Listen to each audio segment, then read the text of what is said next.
Well, another announcement today by President-elect Obama giving new life to the North American Union, a plan by business and political elites to tear down the trade barriers among the United States, Canada, and Mexico, and to create a NAFTA superhighway, all of which to be done without the approval of Congress or the American people.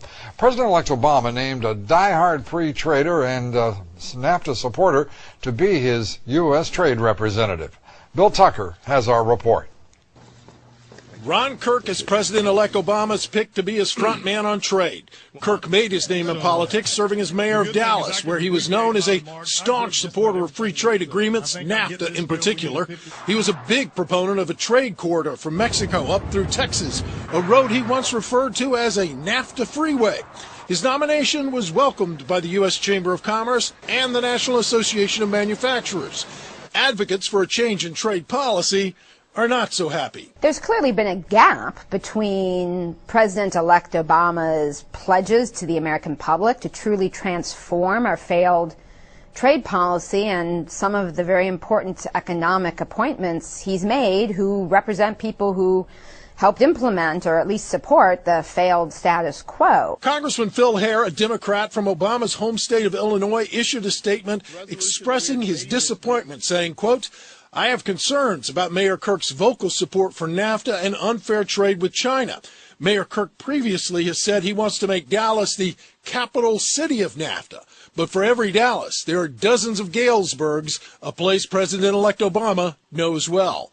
Maytag, the appliance maker, was once the largest employer in Galesburg, Illinois, until it moved 1,600 jobs to Mexico.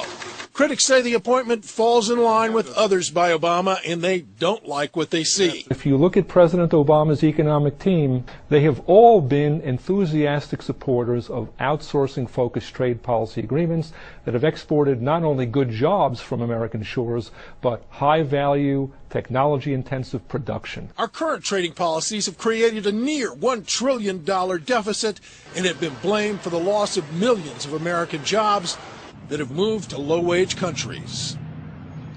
Now, the apparent contradiction in Obama's words and actions has activists on another front worried. Last February, Obama pledged that he would resume the Security and Prosperity Partnership talks between Mexico and Canada that President Bush initiated. He also said the talks will be transparent. Those opposed to the North American Union say that now whether he will or will not deliver on that promise becomes something they doubt. Lou.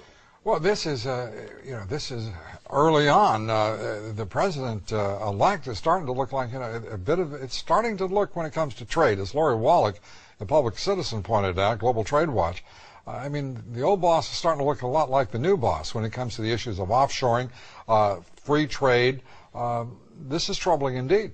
It is, and all those people in the piece tonight, Lou, are people who are inclined to support him, who are people who want to be on his side, and they're reluctant in their sort of reservations about what he's doing with Kirk. Well, it is an extraordinary appointment, but I'm sure that we'll find out some others were extraordinary too, just as we have with previous presidencies. Thank you very much, Bill Tucker.